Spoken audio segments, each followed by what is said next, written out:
Hello everyone, welcome to Elstro Innovation. आज हम बात करते हैं दिव्य नगरी खाटू जी और बाबा श्याम की।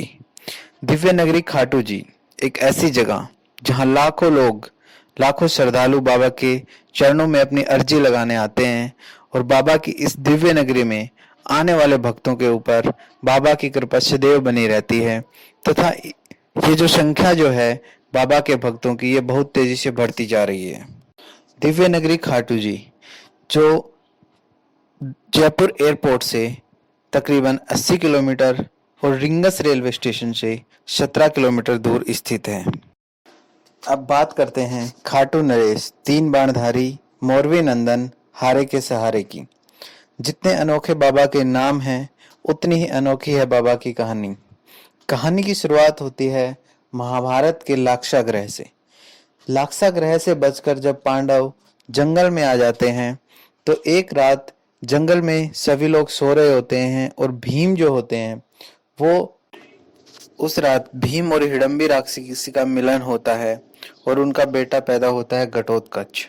घटोत्कच का बेटा पैदा होता है बर्बरीक, जो बचपन से ही अस्त्र शस्त्र में माहिर थे और जो बर्बरीक है वो ही आगे चलकर बनते हैं श्री श्याम।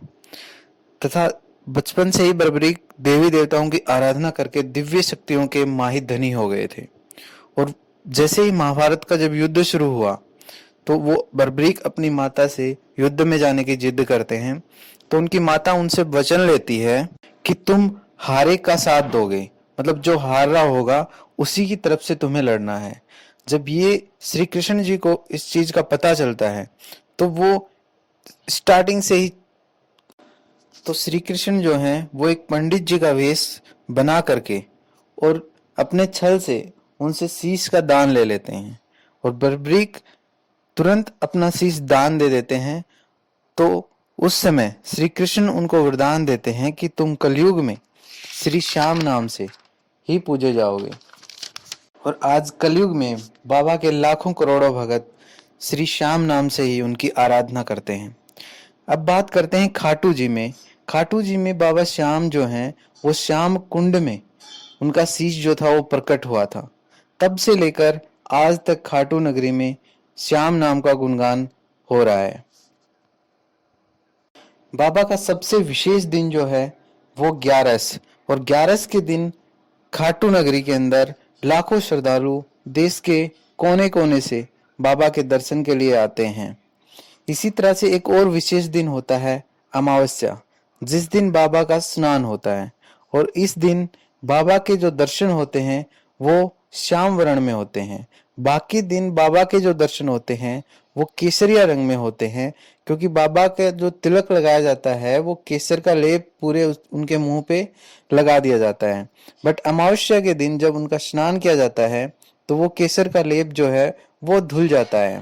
अब जो केसर का लेप धुलने की वजह से उनका जो है उनका जो के श्याम वर्ण के दर्शन होते हैं। और जब तक वो शुभ मुहूर्त नहीं आता है तब तक वो चंदन का लेप नहीं लगाया जाता है। मतलब जिस दिन स्नान होता है उसके बाद भी तब तक, जब तक कि शुभ मुहूर्त नहीं आता तब तक उनको चंदन का लेप नहीं लगता है और श्याम वर्ण के ही दर्शन होते हैं।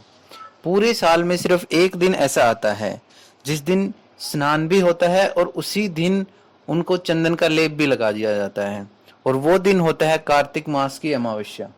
उस दिन दीपावली के दिन श्री श्याम जी के स्नान के बाद उनको उसी दिन लेप लगा दिया जाता है। तो दोस्तों, बाबा के बारे में संक्षिप्त सी जानकारी आपको कैसी लगी? बाबा आप सब पर अपनी कृपा बनाए रखे। सभी को जय Shri Shyam. Please like and share our video and subscribe the channel. Thank you.